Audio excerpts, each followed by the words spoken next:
The task of perfecting our union moves forward.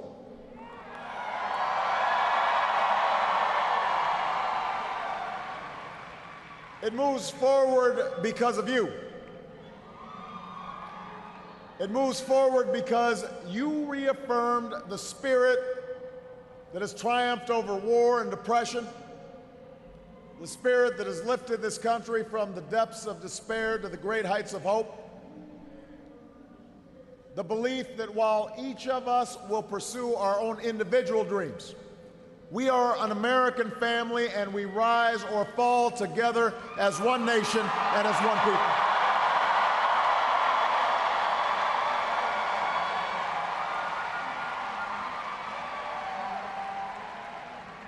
Tonight, in this election, you, the American people, reminded us that while our road has been hard, while our journey has been long, we have picked ourselves up.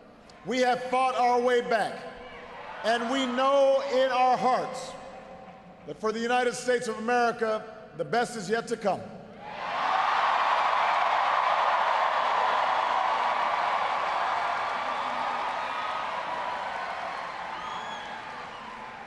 I want to thank every American who participated in this election.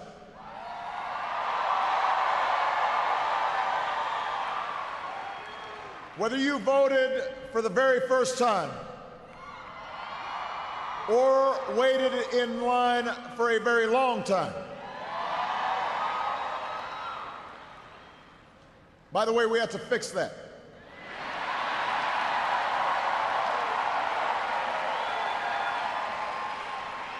Whether you pounded the pavement or picked up the phone.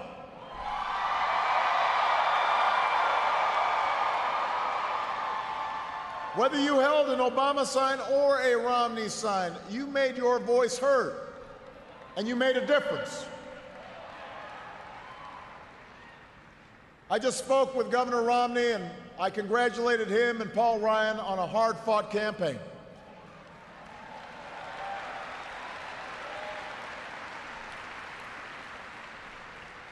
We may have battled fiercely, but it's only because we love this country deeply, and we care so strongly about its future.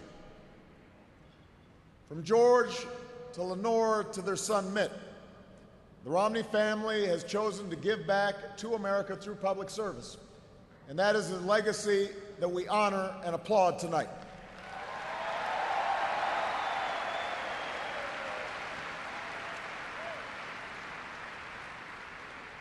In the weeks ahead, I also look forward to sitting down with Governor Romney to talk about where we can work together to move this country forward.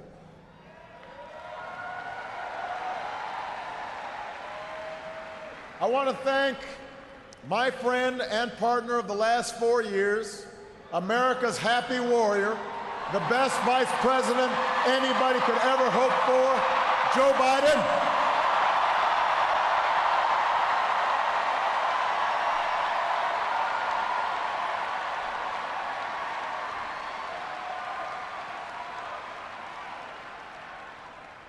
And I wouldn't be the man I am today without the woman who agreed to marry me 20 years ago.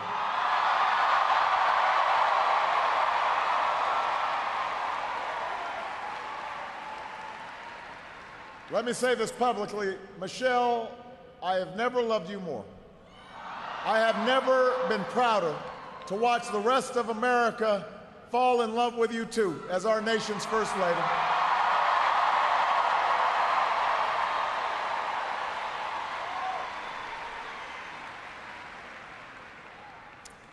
Sasha and Malia, before our very eyes, you're growing up to become two strong, smart, beautiful young women, just like your mom. And I'm so proud of you guys. But I will say that for now, one dog's probably enough.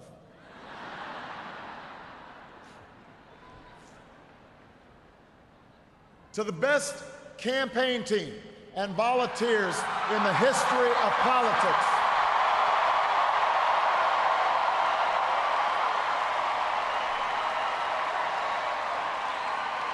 The best. The best ever.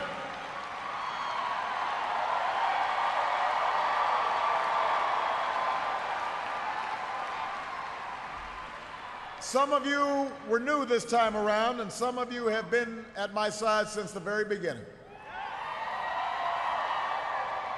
But all of you are family. No matter what you do or where you go from here, you will carry the memory of the history we made together.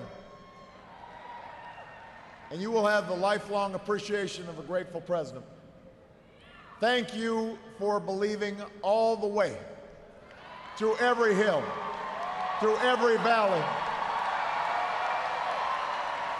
You lifted me up the whole way, and I will always be grateful for everything that you've done and all the incredible work that you've put in.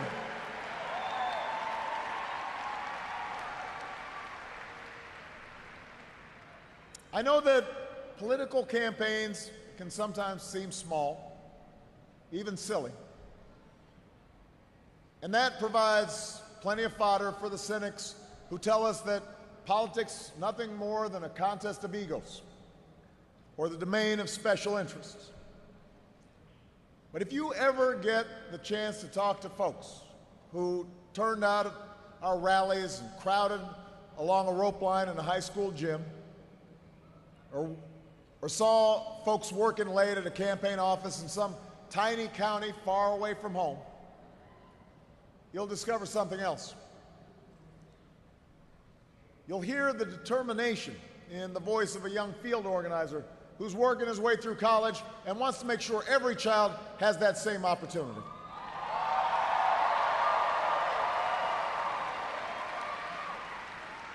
You'll hear the pride in the voice of a volunteer who's going door to door because her brother was finally hired when the local auto plant added another shift.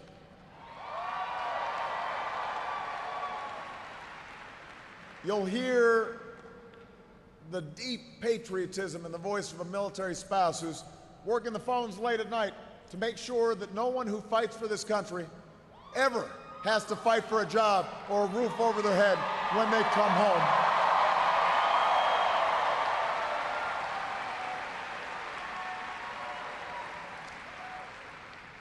That's why we do this. That's what politics can be. That's why elections matter. It's not small, it's big. It's important. Democracy in a nation of 300 million can be noisy and messy and complicated. We have our own opinions. Each of us has deeply held beliefs. And when we go through tough times, when we make big decisions as a country, it necessarily stirs passions, stirs up controversy. That won't change after tonight, and it shouldn't. These arguments we have are a mark of our liberty. And we can never forget that as we speak, people in distant nations are risking their lives right now just for a chance to argue about the issues that matter, the chance to cast their ballots like we did today.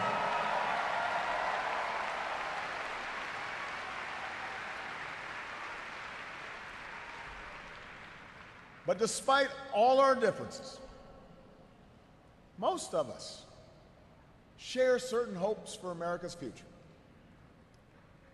We want our kids to grow up in a country where they have access to the best schools and the best teachers. A country that lives up to its legacy as the global leader in technology and discovery and innovation, with all the good jobs and new businesses that follow. We want our children to live in America that isn't burdened by debt, that isn't weakened by inequality, that isn't threatened by the destructive power of a warming planet.